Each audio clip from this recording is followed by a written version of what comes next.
Kita masih berbicara mengenai hati nurani, dan saya bekerja keras untuk mempersiapkan khotbah ini, saudara. Tentu saya berusaha untuk mencari padanan, perimbangan, perbandingan beberapa tulisan mengenai hati nurani, dan ternyata hampir tidak ada buku yang menulis ini. Artinya dibanding dengan sekian ribu buku saya, hanya ada 1, 2. Itu pun sedikit, saudara. Oleh karena hati nurani adalah institusi yang menetapkan dan memutuskan apa yang baik dan apa yang buruk, apa yang benar, apa yang salah. Oleh karena hati nurani adalah institusi yang membuat peraturan, membuat ukuran kebenaran atau kejahatan, sekaligus dan yang mendorong seseorang untuk mengambil suatu keputusan, atau paling tidak yang mempengaruhi suatu keputusan. Maka hati nurani harus memperoleh pengaruh positif. Pengaruh positif. Pengaruh itu dari pendidikan, baik dalam keluarga maupun sekolah. Pengaruh dari kebudayaan dan lingkungan hidup, itu yang paling kuat, saudaraku. Filosofi atau ajaran agama dan lain sebagainya. Sekarang ini lebih banyak, saudara, sumber-sumber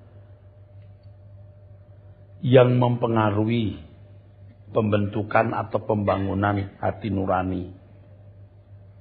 Bila pengaruh yang diterima itu baik, maka manusianya pun juga menjadi baik karena nuraninya terbangun, terbentuk menjadi baik. Dalam hal ini kita dapat menemukan banyak orang-orang di luar Kristen yang memiliki perilaku yang baik, sangat baik, sampai ada yang pada tingkat mengagumkan. Bagi bangsa Israel yang memiliki Taurat yang tertulis secara hurufiah, yang dimulai dari Dekalog yang diterima di Sinai, di Horeb, saudara sekalian, yang tertulis di atas loh batu, kehidupan bangsa itu dikungkung, dipenjara, dan disandera oleh Taurat yang diajarkan secara ketat dan ekstrim. Hati nurani mereka diwarnai dan dibentuk, dibangun oleh suara Taurat dalam jiwa mereka.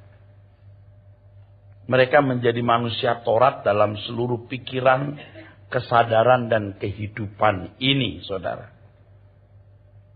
Kalau saudara membaca tulisan Paulus mengenai soal nurani juga, Paulus mengatakan, kalau kamu makan makanan yang dipersembahkan berhala, ya, sebenarnya tidak masalah buat kamu, tapi demi hati nurani saudaramu. Kenapa?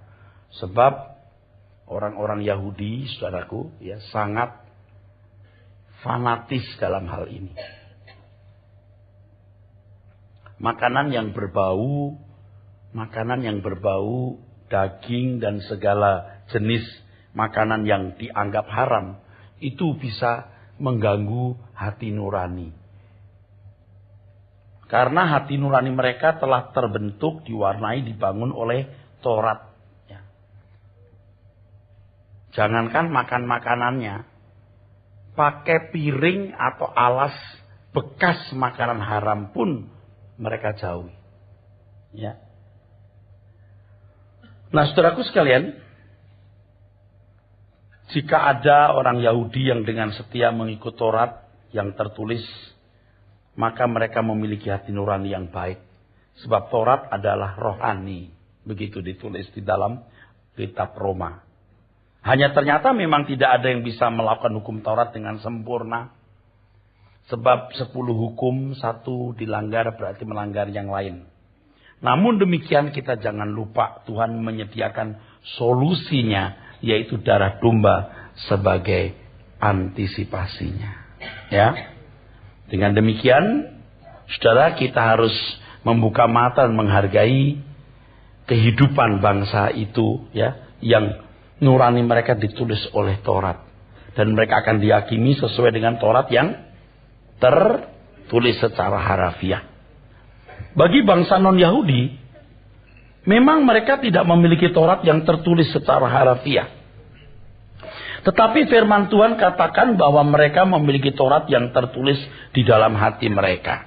Oke, Roma 2:15 dibaca dulu, saudara.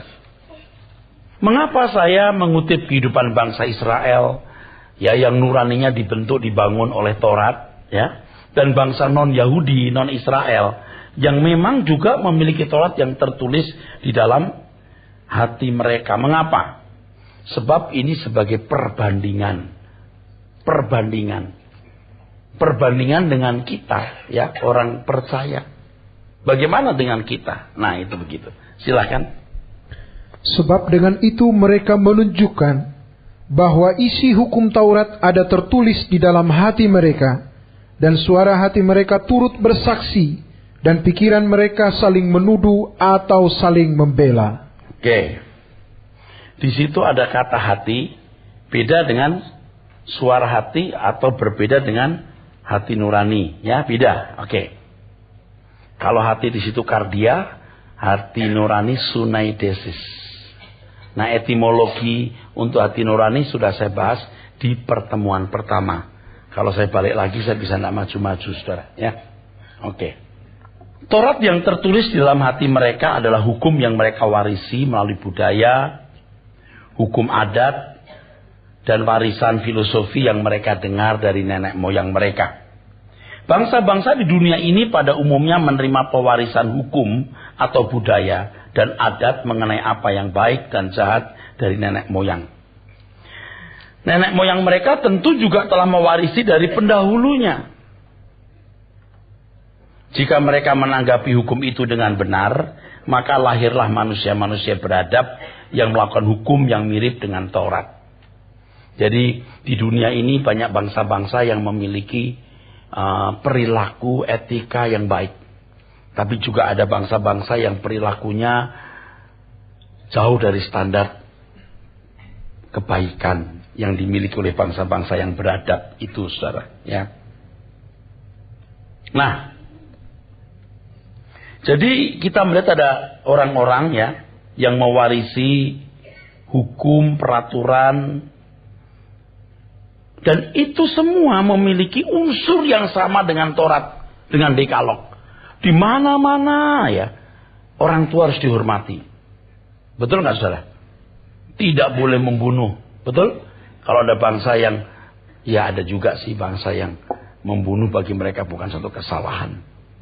Tetapi pada umumnya hukum yang terdapat di dalam 10 Dekalog juga dikenal oleh semua bangsa di dunia ini, saudara.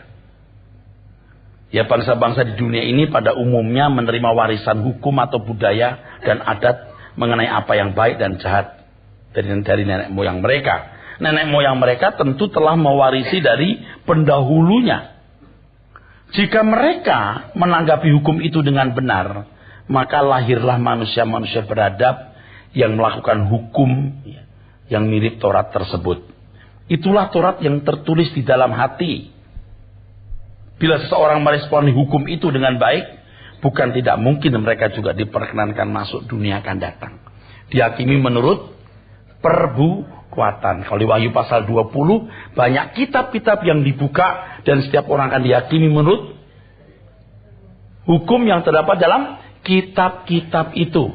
Jadi masing-masing suku bangsa punya pemahaman sendiri-sendiri mengenai apa yang baik dan jahat. Maka banyak kitab, ya, disimbolkan, dilambangkan dengan kitab-kitab itu. Setiap bangsa punya. Nah, apa yang dipahami oleh orang tersebut, oleh bangsa tersebut, dia akan diadili sesuai dengan pemahamannya mengenai hukum itu. Oke, amin, saudara? Jadi setiap bangsa memiliki hukum, peraturan, adat Dan setiap orang dihakimi menurut hukum atau adat tersebut. Hukum yang mereka miliki. Nah sekarang kalau saya boleh sedikit menyimpang, tapi jangan di bahan renungan ya. Kalau Anda kurang suka atau kurang setuju disimpan dulu ya. Saya tidak mau paksa Anda terima. Tetapi bagi saya ini sudah jadi bukan hipotesis, sudah jadi dalil ya. Bagaimana proses manusia mewarisi Taurat yang tertulis dalam hati? Gimana prosesnya? Apakah begitu anak lahir otomatis di dalam dirinya ada Taurat yang tertulis? Saya percaya ada kapitalnya. Tapi pemicunya mesti ada. Kalau nggak ada pemicu, nggak bisa. Misalnya anak lahir di tengah hutan, dibesarkan monyet, dia jadi seperti monyet. Walaupun akhirnya tetap dia lebih tinggi dari monyet karena dia manusia. Ada pemicunya. Pemicunya adalah pendidikan orang tua, budaya, pendidikan, yang tadi saya katakan. Bila kita merunut dari kitab Kejadian, maka dijumpai kemungkinan seperti ini. Kemungkinan, ya. Tadi saya katakan yang suka terima, tidak suka ya tidak usah. Yang sudah siap menerima, yang tidak apa-apa. Bahwa di Eden, Adam dan Hawa telah belajar dari dua sumber. Dari Allah yang diwakili dengan simbol pohon kehidupan, dan dari ular yaitu pohon pengetahuan tentang yang baik dan jahat.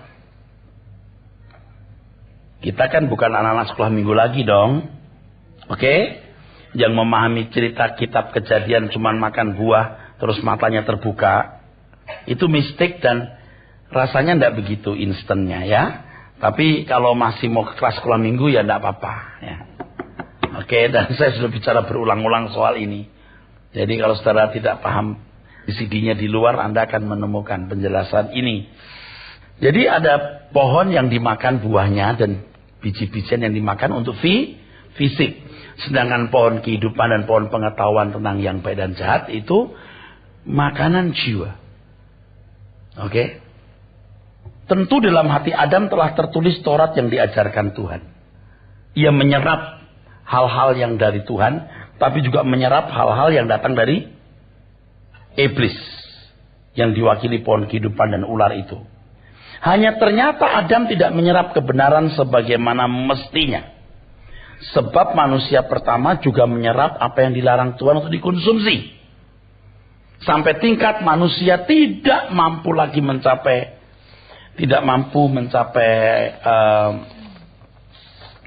tingkat kesucian Allah. Ya. Jadi kejatuhan manusia ke dalam dosa itu, saudara, membuat manusia kehilangan kemuliaan Allah, bukan kemuliaan manusia. Tetap manusia unggul dari binatang. Tetap manusia punya peradaban. Manusia bisa berbuat baik bahkan sampai tingkat mengagumkan. Tadi saya sampaikan ya. Tapi tidak mampu mencapai kemuliaan Allah. Kalau Alkitab berkata, sebab semua manusia telah jatuh dalam dosa dan kehilangan kemuliaan Allah. Kalau kata dosa itu hamartia ya. Kalau kata dosa itu hamartia, saudaraku. Ya, hamartia ini luncas atau meleset. Manusia dalam satu kondisi tidak bisa mencapai kesucian Allah. Padahal Allah mengendaki suci atau enggak suci. Taat atau enggak taat. Bukan setengah taat. Ya. Maka upah dosa adalah maut. Upah dosa adalah maut. Nah yang menarik di sini begini saudara ya. Tuhan masih memberi kesempatan. Ini anugerah ya. Anugerah manusia bisa lolos dari maut. Ya kalau gara-gara Adam semua manusia hidup di bawah bayang-bayang kutuk dosa. Sekarang oleh karena seorang anak Allah, manusia juga dibebaskan dari bayang-bayang kutuk dosa itu. Tapi tidak otomatis masuk surga. Dengan salib, maka ada penghakiman. Nanti ini saya ngomong lagi nih, karena ini masih mengganggu saya. Banyak saudara yang belum puas atau belum mengerti betul. Saya kembali lagi ke pokok masalah. Tentu di dalam hati Adam telah tertulis Taurat yang diajarkan Tuhan. Hanya ternyata Adam tidak menyerap kebenaran sebagaimana mestinya. Sebab manusia pertama juga menyerap apa yang dilarang Tuhan untuk dikonsumsi. Sampai tingkat manusia tidak bisa mencapai kesucian Allah. Padahal Allah maunya you must be perfect as just your Father in heaven is perfect. Jadi tidak bisa. Akhirnya diusir dari Taman Eden. Artinya manusia tidak bisa hidup di dalam kerajaan sebagai anak-anak Allah. Akhirnya manusia pada taraf di mana ia tidak bisa mencapai kesucian Allah. Namun ini bukan berarti manusia rusak sama sekali. Ini kalau teolog kan ada mempersoalkan mengenai kerusakan total dan kerusakan mutlak. Saya sih tidak mau ikut-ikutan istilah itu. Saya mau punya istilah sendiri dah. Capek kalau ngurusin istilah-istilah itu. Saya terjebak dengan pandangan para teolog. Ini pandangan Rehobot. Kalau Anda suka terima, Anda suka ya sudah. Ya. Kalau you bilang kerusakan total, kerusakan mutlak, apapun namanya, saya ingatkan ya, Ayub itu dibanggakan Allah loh. Padahal Ayub bukan orang Yahudi, juga bukan orang Kristen. Henok itu bisa diangkat hidup-hidup loh. Berarti ada perkenanan Tuhan. Nggak bisa kita mengatakan mutlak atau total. Saya nggak mau ribut di situ. Kalau orang berkata, tapi Pak, kebaikan manusia seperti kain kotor. Kapan sih ditulis? Oh, di zaman Yesaya. Itu bisa berkaitan dengan keadaan orang pada zaman Yesaya. Jangan kita putar, kita hajar secara umum, kita generalkan. Itu juga bisa berkaitan dengan orang-orang yang hidup pada zaman Yesaya. Atau juga bisa berkenaan dengan komparasi atau perbandingan kesucian Allah dan kesucian manusia. Kesucian manusia, kebenaran manusia seperti kain kotor. Bukan berarti lalu semuanya dibuang, saudaraku sekalian. Ya, nyatanya Ayub bisa dibanggakan oleh Allah. Dan banyak orang dalam perjanjian lama yang menjadi sahabat-sahabat kekasih-kekasih Allah. Nah, kembali tadi itu ya. Tentu Adam menyerap kebenaran. Tetapi tidak sebagaimana mestinya, karena Adam juga mengkonsumsi apa yang tidak boleh dia konsumsi. Hal ini menjadi gambaran kehidupan orang percaya. Kalau kita menyerap sepenuhnya atau semestinya apa yang diberikan Tuhan dan tidak menyerap apa yang dunia ajarkan, kita jadi perawan suci di hadapan Allah. Perawan suci ini bukan perawan dalam arti jenis kelamin atau berhubungan dengan seks ya. Seperti yang di Wahyu 14 ayat 4 itu, yang tidak mencemarkan dirinya. Perawan di sini tidak berarti wanita. Sebab kalau perawan di sini berarti wanita, maka ayat ini tidak berlaku bagi wanita dong. Paham maksudnya? Halo? Ya, ini bukan untuk pria saja, untuk semua orang. Kalau kita menyerap sepenuhnya apa yang Tuhan ajarkan dan menolak filosofi dunia, jadi perawan suci di hadapan Allah. Saya sudah menjelaskan di sini implikasi kisah Adam itu apa implikasinya. Sekarang kita pada posisi seperti Adam. Ayo, kita mau konsumsi apa ini? Pohon kehidupan, kebenaran Allah, atau buah pengetahuan tentang yang baik dan jahat versi setan. Understanding kita dibangun versi Allah atau versi iblis. Ada pendeta nanya gini, Pak, apa salahnya sih manusia tahu apa yang baik dan jahat? Kok Tuhan seperti melarang begitu? Lalu ketika makan buah itu jatuh dalam dosa. Lalu saya jelaskan, tahu apa yang baik dan jahat. Ini baik dan jahat menurut perspektif siapa? Jangan menurut perspektif iblis, harus menurut perspektif Allah. Jadi sebenarnya, ya saudaraku, tadi saya katakan kalau Anda suka terima, nggak suka dibuang. Kejatuhan manusia dalam dosa itu satu akibatnya, yang paling penting, tidak mencapai kesucian Allah, tidak mencapai ketaatan tak bersyarat. Itu sudah cukup membuat iblis tidak terbukti dia bersalah. Waktu iblis berbuat dosa, memberontak kepada Allah? Ada ukuran nggak bahwa iblis bersalah dan patut dihukum? Nggak ada. Harus ada pembuktian, dan Adamlah yang mestinya membuktikan itu, saudara. Tapi Adam gagal. Ya udah, nggak bisa mencapai ketaatan yang Allah kehendaki. Nggak bisa. Nggak bisa. Pak, kok pakai cara begitu? Nah, saya mesti ngomong lagi yang lain nih. Allah itu tidak mungkin bekerja ceroboh tanpa aturan. Mesti ada aturannya. Pasti ada rule-nya, rule of the game-nya. Makanya kenapa ketika iblis jatuh dalam dosa nggak bisa langsung dibunuh, nggak langsung dibinasakan begitu. Mestinya kan langsung dibinasakan supaya nggak merajalela tuh. Ketika manusia jatuh dalam dosa, kenapa nggak langsung diampuni? Jadi nggak rusak begini banyak orang, dibereskan gitu loh. Nggak bisa, harus ada toolsnya, harus ada penggantian yang memikul kesalahan, sekaligus ada teladan. Mestinya Adam itu juru selamat untuk dirinya sendiri, juru selamat untuk keturunannya, saudara. Mestinya Adam yang menyelamatkan diri, menyampaikan keturunannya juga. Nah, berkenaan dengan ini kan ada pertanyaan, kenapa ya Adam dan Hawa bersetubuh punya anak setelah jatuh dalam dosa?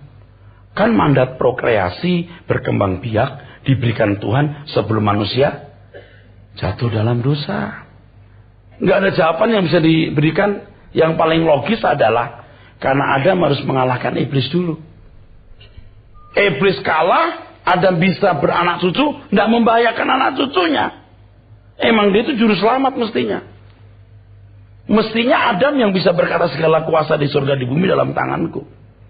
Asal surga itu oranos ya, bukan istana Bapa dan istana Tuhan Yesus ya. Siapa kita memerebut istana Bapa? Tapi Samayim itu kan surga. Jagat raya ini mestinya dikuasai manusia. Di bumi dikuasai manusia. Mestinya Adam yang berkata, segala kuasa di surga di bumi dalam tanganku. Tapi manusia gagal. Tuhan Yesuslah yang menang, lalu berkata segala kuasa di surga di bumi dalam tanganku. Oleh sebab itu, pergilah, jadikan semua bangsa muridku, karena aku menang. Oke? Sekaligus jadi teladan. Nah, kalau Adam berhasil, Adam itu menyelamatkan dirinya dan keturunannya. Satu, ada pembuktian iblis salah, bisa dihukum. Iblis takluk, sudah nggak membahayakan. Yang kedua, ada contoh. Ini nggak ada contoh. Paham maksudnya? Pak, kenapa sih nggak langsung saja gitu anaknya Adam yang jadi juru selamat? Nggak bisa, anaknya Adam juga berdosa. Oke, harus ada waktu yang genap. Harus ada Taurat dulu yang diberikan secara tertulis, supaya manusia terbukti salah tuh, nggak mampu tuh berbuat benar, betul? Supaya diantar ke anugerah. Wah, semua ada sistemnya. Nggak bisa kita berkata, ya Allah ampuni dosaku, ya Allah ampuni dosaku. Caranya gimana? Ya ampuni aja gitu. Itu Allah preman. Nggak pakai peraturan. Allah yang senang-menang. Ya udah, saya maafkan dah. Yang penting gue maafin. Nggak bisa begitu Allah. Ada toolsnya, ada juru selamat yang memikul dosa, yang menanggung kesalahan. Dan kalau Anda diampuni, berarti Anda diperbaiki, diperbaiki, betul. Inilah contohnya perbaikan itu. Kenapa iblis tidak bisa diampuni? Karena iblis tidak bisa diperbaiki lagi. Manusia masih bisa diperbaiki. Nih, saya udah menyimpang nih. Tapi kalau nggak menyimpang gini, Anda pikir saya nggak punya landasan berbicara. Landasannya itu banyak. Mesti melanglang ke sana kemari saya. Jadi melalui korban Tuhan Yesus, kematian hati nurani ilahi bisa dibangkitkan. Kelumpuhan itu bisa dipulihkan. Kamu harus sempurna. Bisa dikembalikan ke rancangan semula. Bagi orang percaya yang memiliki kuasa exousia, mereka diberi peluang untuk memiliki nurani seperti Bapa. Apa yang tidak bisa dilakukan oleh manusia, dikerjakan oleh Tuhan Yesus Kristus. Sehingga ia menjadi pokok keselamatan. Artinya memberikan penebusan membeli kita dari hukum dosa. Ya, Pak, kenapa sih nggak dari dulu saja kasih hukum gitu? Adam diperbaiki lewat hukum. Nggak bisa. Sebab ini bukan masalah melakukan hukum. Ini masalah apakah manusia punya kepekaan mengerti kehendak Allah. Apa yang baik, yang berkenan, dan yang sempurna. Dan untuk perbaikan itu harus ada penebusan. Supaya manusia jadi milik Tuhan. Setelah segala kuasa di surga di bumi dalam tangan Tuhan Yesus, baru jadikan semua bangsa muridku. Kita dapat meterai Roh Kudus. Roh Kudus membuka pikiran kita untuk mengerti kebenaran. Dan Injil yang akan mengisi jiwa kita, mengisi pikiran kita dengan kebenaran. Supaya kita punya nurani Allah. Saudaraku sekalian, jadi Tuhan itu menjadi juru selamat dan penebus kita, artinya menebus kita, membeli kita dari hukum dosa, mengajarkan kebenaran dari apa yang dikerjakan dan yang diajarkan dengan penerangan Roh Kudus, memberi teladan dan kemudian memuliakan kita melalui segala pengalaman yang terjadi dalam hidup kita. Semua itu merupakan potensi untuk memiliki nurani seperti Dia, nurani ilahi. Saya sudah jelaskan minggu lalu soal phroneo, ya.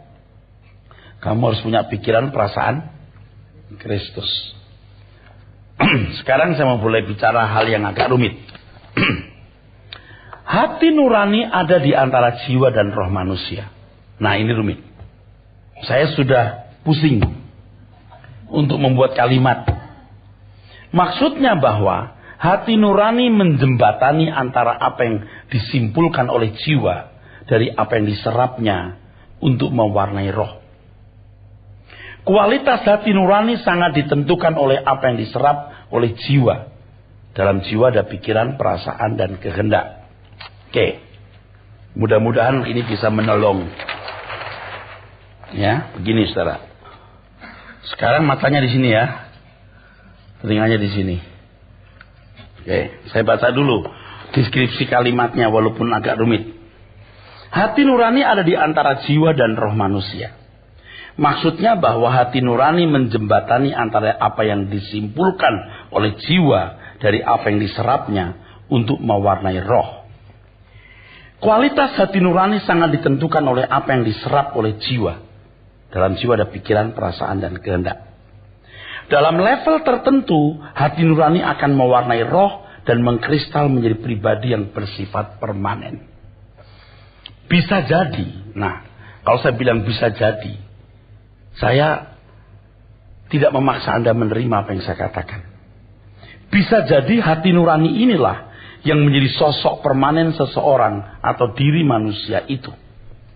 Dalam hal ini, hati nurani bisa bersifat personal sekaligus adipersonal.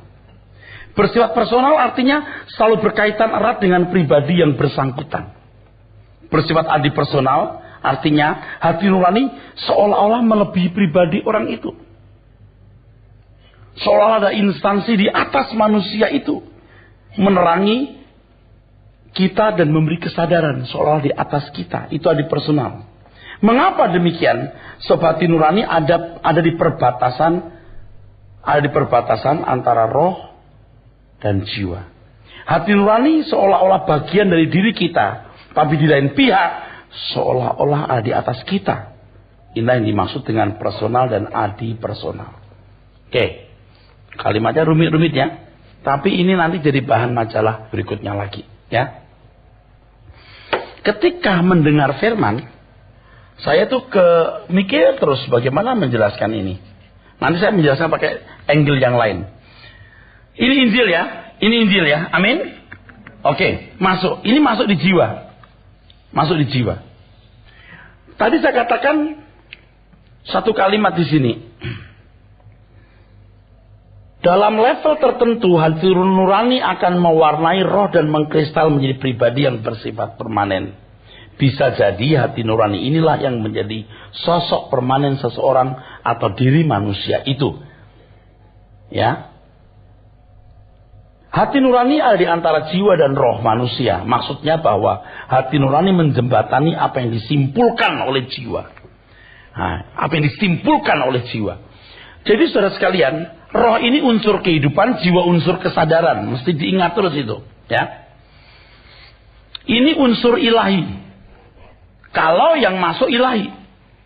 Kalau yang masuk nggak ilahi, ingat, bukan tanpa alasan kalau kitab suci berkata, roh yang ditempatkan dalam diri kita diingin dengan cemburu. Itu konteksnya Yakobus pasal 4 ayat 1 sampai 4 bicara soal keinginan yang diumbar. Ayat yang keempat, persahabatan dengan dunia, permusuhan dengan Allah. Kalau kamu mengumbar keinginanmu, menyeret rohmu masuk ke abadian gelap. Nangkep? Oke? Yang itu mesti diingat. Harus lengkap. Kalau ini Injil masuk, jiwa ini kan mendengar kebenaran terus. Apa yang disimpulkan oleh jiwa di sini? Mewarnai roh. Istilah ini hanya sebenarnya susah distilahkan. Mewarnai roh. Ini jadi nurani ilahi. Sekarang kita lihat contoh lain, ya. Bukan contoh lain. Kalau ini, oke. Ini mata, ini telinga. Yang masuk percintaan dunia. Oke? Masuk di sini. Oke? Hitam, oke? Iblis, roh enggak? Roh. Bisa rusak enggak roh itu? Dulu saya susah menjawabnya. Nyatanya iblis bisa rusak? Roh kita bisa rusak enggak? Kenapa enggak bisa? Ini logika yang paling dekat. Yang paling logis. Entah nanti saya menemukan bagaimana penjelasan yang lain. Tapi ini paling logis. Saya ulangi lagi ya saudara. Saya ulangi ya. Oke. Oke. Ini lebih bisa menolong saudara. Masuk filsafat yang tidak sering kehendak Allah. Pikiran-pikiran dunia. Dengerin baik-baik semua. Masih bersama saya? Ini rusak kan? Kehormatan, pangkat, kekayaan. Oke? Oke, masuk ke sini. Oke, membentuk hati nurani, betul? Ini paling logis yang saya bisa temukan. Hitam. Beda sama yang tadi. Nangkep nggak saudara? Mana bisa dijelaskan? Apa itu hati nuraninya? Nyali aja buku-buku kalau ada. Ini hasil eksplorasi yang melelahkan, berjam-jam, berbulan. Saya kira hati nurani sudah saya pernah tulis dulu. Tapi nggak seperti hari ini ya. Ini kan konklusi dari banyak kebenaran yang saya dapat ya. Belum selesai. Ini baru halaman 2. Saya bawa 7 halaman. Oke? Ini judulnya ya, proses penyelamatan hati nurani atau pemusnahannya. Judulnya. Proses penyelamatan atau pemusnahan. Yang ini penyelamatan, yang tadi pemusnahan. Ini akan bisa menimbulkan perdebatan, orang boleh nanya macam-macam, saya mengerti. Tapi ini yang paling implikatif dengan kita. Paling bisa menguntungkan untuk kita. Kalau saya ketemu orang yang sok tahu, mending gue diem aja. Kenapa? Dia sudah belajar 20 tahun lagi. Kalau ketemu saya. Capek saya ngurusin. Ini implikatif. Supaya jiwamu diisi oleh kebenaran. Pembaharuan pikiran hati nurani menjadi hati nurani Allah. Nah, ingat penjelasan saya sebelumnya, hati nurani bisa mewakili suara Allah. Nah, ada penjelasan di sini. Ketika pada waktu masa proses, suara hati nurani tidak bisa dipercaya, karena itu bisa bukan suara Allah. Paham? Tapi kita itu sampai idealnya jadi suara Allah. Atau maksudnya peka, ini kehendak Allah, ini bukan peka. Nangkep? Jangan mempercayai suara hati atau hati nurani kalau Anda belum dewasa. Harus tetap dicurigai. Tapi lambat laun nanti kita akan tahu ini kehendak Allah, itu bukan. Itulah proses pendewasaan hati nurani. Nangkep nggak maksudnya? Maka harus dengar firman terus. Jangan ingini dunia. Kalau di Matius pasal 6 itu, kamu nggak bisa mengambil kedua Tuhan. Kumpulkan harta di surga, bukan di bumi. Di mana hartamu di situ, hatimu berada. Mata adalah pelita tubuh. Itulah nurani. Oke, ya. Kalau mulai terbuka sedikit. Nah, nanti yang ke surga itu ini. Ini hasil terakhir. Ini juga jiwa Pak. Ya ini cukup. Hasil terakhir menyatu. Jiwa roh itu nggak boleh dipisahkan. Nanti baru menyatu. Nah iblis kenapa nggak bisa diampuni? Udah menyatu. Allah itu kesadaran dan unsur kehidupannya menyatu sempurna. Iblis juga menyatu sempurna jahatnya. Iblis. Nah kalau manusia bisa diperbaiki, jiwanya masih bisa dirubah. Ini masih bisa diperbaiki. Maka manusia dikasih umur 70 tahun saja. Cukup. Bayangkan kalau kasih umur 7 juta tahun, itu gelapnya kayak apa? Yang jahat. Waduh. Rusaknya kayak apa? Betul nggak?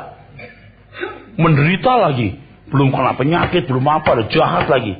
Tuhan itu baik kalau kasih umur 70 tahun, ngerti nggak? Nanti aku khotbahkan sekali-kali deh. Khusus mengenai ini. Kenapa Allah kasih kita umur pendek? Itu kasih Allah. Untung cuma 70 tahun. Coba kalau 7 juta tahun, nggak mati-mati. Udah sakit, udah miskin, udah terhina. Waduh. Makanya bersyukur 70 tahun, ngerti nggak lo? Dan kita 70 tahun itu cukup untuk perbaikan hati. Kalau maksimal. Makanya jangan ingin dunia sama sekali. Asal ada makanan, pakaian, cukup. Bener nggak itu? Jangan ada saya amin, nggak ada saya aman. Saya kira dulu pelayanan saya kurang diberkati, kurang merubah orang, karena saya punya hati nurani belum ilahi banget gitu. Belum. Saya belum meletakkan pengharapan saya ke langit baru bumi baru sepenuhnya. Sekarang sih belum sempurna, tapi saya kira saya udah lebih dari dulu dah. Itu pancaran bahasanya, kehidupannya pasti kelihatan. Udah nggak menginginkan dunia lagi. Nah kadang-kadang kesepian juga sih. Mau nyari apa lagi hidup ini gitu. Jadi kalau saya bekerja keras hari ini cari uang sebanyak-banyaknya, itu semata-mata bagaimana kebenaran ini sampai ke ujung bumi. Sungguh. Nah itu setelah saya dirubah Tuhan banyak sekali. Saya masih kerja keras, saya giat sekali dalam banyak hal. Banyak yang saya kerjakan saudara. Ya melayani, ya cari uang, ya bikin bisnis. Bagaimana punya uang banyak. Oh nggak perlu Pak begitu. Oh saya perlu. Kalau saya bikin kemah. Harapkan aja Pak jemaat enggak. Nanti kalau saya nggak punya uang, saya mengharapkan saudara-saudara pikir saya cari uang, saya nggak bisa khotbah. Suatu hari kelak nanti kalau banyak orang sudah bisa mengerti kebenaran, dia tahu kebenaran, dia bisa kasih 3 rumahnya 2 untuk gereja, untuk pekerjaan Tuhan. Dia punya gaji 170 untuk pelayanan. Baru saya berhenti dan nggak cari uang.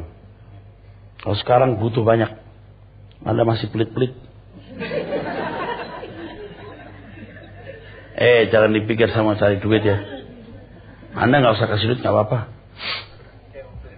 Anda belum siap kok untuk Tuhan. Padahal waktu begitu Anda mati, Anda meninggalkan semua. Itu tragis banget tuh. Ngenes tuh. Ngenes. Mengerikan itu. Saya itu ngomong gini bukan mengintimidasi Anda supaya kasih duit ke gereja. Enggak. Anda nggak tahu sih. Anda fokus untuk mengisi jiwa Anda dengan kebenaran. Padahal umur Anda jalan terus loh. Dan Anda nggak tahu kapan mati. Ngerti nggak? Bukan nakut-nakuti, ngancam aja. Dalam perjanjian lama ada satu teks yang luar biasa yang bertalian dengan hal ini. Tertulis dalam Amsal 20 ayat 27. Roh manusia adalah pelita Tuhan yang menyelidiki selubuk hati. Roh manusia adalah pelita Tuhan yang menyelidiki seluruh lubuk hati. Oh, tolong ingat ya, hati nurani dengan hati itu beda. Kalau hati di wilayah jiwa, hati nurani di perbatasan tadi. Yang akhirnya menjadi mediasi untuk mewarnai roh. Ini roh manusia adalah pelita Tuhan yang menyelidiki seluruh lubuk hatinya. Roh manusia di sini dalam teks aslinya nisyamah. Kata ini juga ditemukan dalam Kejadian 27, yaitu nafas yang dihembuskan Allah kepada manusia pada waktu penciptaannya. Allah telah melengkapi manusia dengan satu komponen yang memungkinkan manusia dapat memiliki kecerdasan seperti Allah untuk memahami apa yang baik dan jahat dari perspektif Allah. Kata nisyamah juga berarti divine inspiration. Ini gak saya karang loh, saya kamus begitu bunyinya, saya ikut aja. Mestinya dia jujur, kalau itu artinya apa, nggak boleh ada-adakan, nggak boleh. Divine inspiration, inspirasi ilahi. Tapi juga berarti kecerdasan, intelek. Jadi nisyamah ini ternyata inspirasi ilahi. Apakah otomatis? Tidak. Maka perlu makanan. Manusia hidup bukan hanya tapi dari setiap yang keluar dari mulut Allah. Kalimat itu bagus. Keluar dari mulut Allah. Harus firman yang murni baru mewarnai nisyamahnya.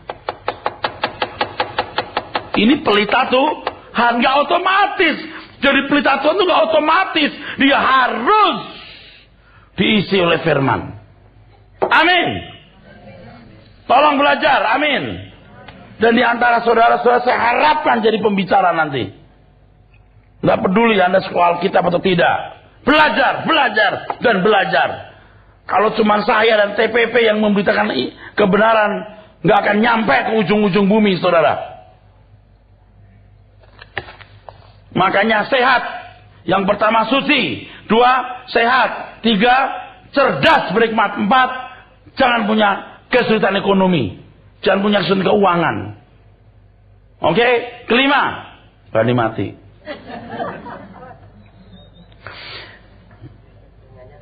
Oke, kalau hati nurani dibentuk atau dibangun dari kebenaran firman, maka menjadi hati nurani ilahi. Inilah yang menguasai atau mewarnai jiwa. Ya. Sehingga saudaraku sekalian, seseorang menjadi manusia ilahi. Rohnya diwarnai. Sebaliknya jika jiwa menyerap filosofi dunia, hati nuraninya rusak. Hati nuraninya rusak akan mewarnai roh. Hati nurani inilah yang menjadi sosok permanen seseorang atau diri manusia itu. Inilah proses pengkloningan. Apakah seorang memberi cloning oleh Tuhan menjadi seperti Tuhan, atau dikloning iblis menjadi seperti iblis. Tuhan berkata kepada orang-orang Yahudi yang melawan dia, bapakmu setan, gitu kan? Kelakuanmu kayak setan. Kalau ditanya roh bisa rusak enggak? Nyatanya iblis punya roh rusak. Roh kita bisa rusak enggak? Menurut saya bisa. Bagaimana caranya? Ketika keinginan dunia. Sampai tingkat menghujat roh, enggak bisa dibentuk lagi. Oke? Idealnya umat perjanjian baru harus memahami apa yang diajarkan dan yang dilakukan oleh Tuhan Yesus. Kemudian berusaha untuk meneladaninya. Orang Kristen yang benar itu harus fokus bagaimana mengerti pikiran Tuhan. Bagaimana bisa mengerti pikiran Tuhan? Kalau dia memahami apa yang diajarkan Tuhan dan yang dikerjakan oleh Tuhan. Dalam satu pernyataannya, Paulus berkata, siapakah yang mengetahui pikiran Tuhan? 1 Korintus 2:16. Siapa yang dapat mengerti pikiran Tuhan sehingga dapat menasihati dia? Tetapi kami memiliki pikiran Kristus. Pikiran Kristus artinya kemampuan untuk mengerti apa yang Bapa kehendaki untuk dilakukan. Ya, bukan melakukan hukum, tapi nuruti kersane Gusti Allah. Keinginannya Tuhan Allah, kemauannya Tuhan. Dan tercipta hanya untuk itu sepenuh-penuhnya. Katakan amin. Kita masih jauh, saudaraku. Jadi kalau sadar jauh, kejarlah. Maka kau kutangkap, kata Tuhan. Kejarlah daku, maka kau kutangkap. Tapi kalau kau mengejar dunia, ditangkap setan. Amin. Fokus yuk.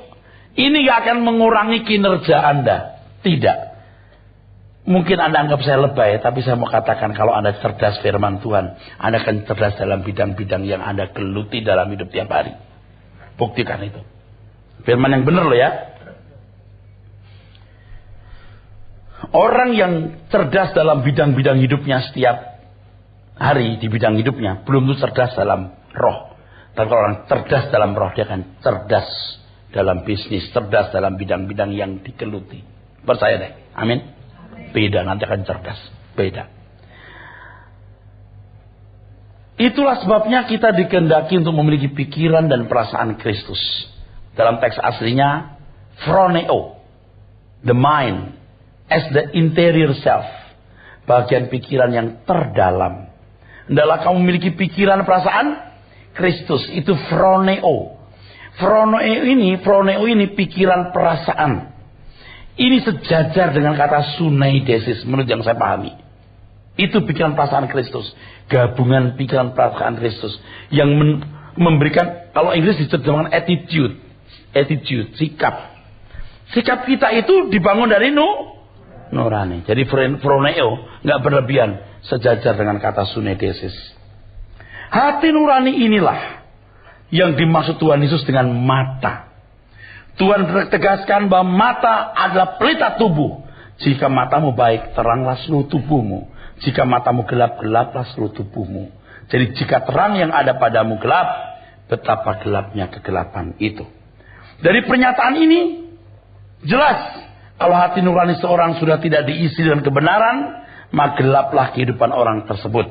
Gelap di sini artinya tidak mampu mengerti pikiran Tuhan yang baik, yang berkenan dan yang sempurna. Oke, saya ingatkan dengan penjelasan saya yang lalu, saudara ya. Kejatuhan manusia dalam dosa tidak bisa mencapai ini. Tapi paling tinggi sini. Tidak mampu mencapai ini. Paling tinggi ini. Tapi kalau orang bisa mencapai ini, udah luar biasa. Dan banyak orang non-Kristen juga kebaikannya sudah sampai mendekati titik. Bisa mau sini luar biasa. Tapi anak Tuhan harus sini. Tidak meleset. Ini satu gambaran yang lain. Kalau dilihat dari nilai, tidak membunuh, tidak mencuri, mengasihi musuh, tidak membalas kejahatan dengan kejahatan. Anggaplah nilai paling tinggi 95. Kalau Tuhan 100, misalnya 90. Oke deh, saya nggak bisa bandingin Tuhan nggak boleh masuk di sini. Tuhan sempurna. Anggaplah bisa 100. Saya mau kasih tahu ya. Ini 70 sampai rendah terus ya. 20 dan terus.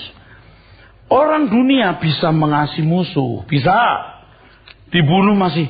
Dia berdarah. Bisa. Nilainya sampai 100.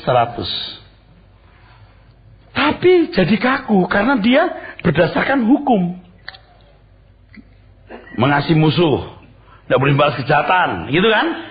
Ya udah, dipukul tek. Nah, orang Kristen itu bukan hanya ini, tapi juga apa yang Tuhan kehendaki. Kalau Tuhan bilang A, B, B. Kalau tetangga ngambil tanah 1 meter dicolong. Kalau Anda pakai sistem orang, kasih musuhmu.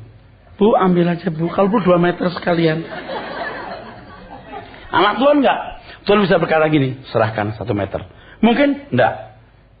Lapor ke polisi. Bagaimana roh berbicara? Tapi harus mampu mencapai ini dulu loh. Mampu mengasihi musuh dulu. Sebab Anda ditampar, ya enggak balas. Sampai tingkat itu dulu. Kalau sampai ini aja belum, nggak bisa. Nggak bisa, Pak. Nah, kesalahan banyak orang adalah keselamatan bukan karena perbuatan baik. Kalau you selamat, itu artinya dikembalikan perancangan semula. Amin. You harus bisa melangkah seperti orang dunia melangkah. Kerja keras, jujur, giat. Amin. Harus sampai setinggi-tingginya. Baru setelah itu Tuhan bilang A, B, C, D. Semua bisa. Jangan Tuhan bisa. Nggak mau. Jangan Tuhan bisa begini. 1 meter diambil. Tuhan bilang, lapor polisi. Oh bisa, lapor polisi. Itu bisa. Tapi kalau Tuhan bicara, serahkan. Oh udah bisa. Tuhan suruh serahkan bisa. Tuhan suruh lapor polisi juga bisa. Nah yang dibutuhkan kepekaan. Nangkap saya ngomong apa? Tuhan bisa bilang gini, kerja dari pagi sampai sore. Tuhan bisa bilang, nggak usah kerja. Berarti kita bisa kerja sampai sore, bisa juga nggak kerja, betul? Jangan kerja. Oh bisa, suruh kerja, nggak bisa. Bisa lari 100 km per jam, tapi juga harus jalan 5 km per jam. Oh, kalau jalan bisa, lari nggak bisa. Nggak bisa, nggak boleh. Harus bisa lari, juga bisa jalan. Nah, moral Anda aja belum sampai di sini. Saya nggak suruh loh, 3 rumah, 2 kasih pekerjaan misi. Saya nggak suruh. Belum tentu Tuhan suruh begitu. Tapi kalau Tuhan suruh, bisa. Kalau Tuhan nggak suruh, juga bisa. Enakan nggak disuruh. Paham nggak maksudnya? Bisa apa saja. Orang dunia bisa sampai di sini bisa. Kita juga bisa. Lebihnya plus kepekaan. Itu maksudnya kebenaran. Nurani Anda itu bukan hanya soal kalau lihat orang susah ditolong, nuraninya. Bukan hanya itu. Nurani juga berbicara soal kepekaan, ketajaman pikiran Allah. Nisyamah itu pelita Tuhan yang menyelidiki hati. Nah, ini mesti dijelaskan lagi. Ketika Anda punya keinginan, Anda punya kehendak, nurani berbicara adi personal. Tak tahu adi personal, seolah di atas Anda. Tapi kadang-kadang seperti Anda juga, kadang-kadang seperti atas Anda. Personal dan adi personal. Nah, lain waktu saya tegaskan lagi. Saya jelaskan lagi soal ini sampai ngotok. Amin.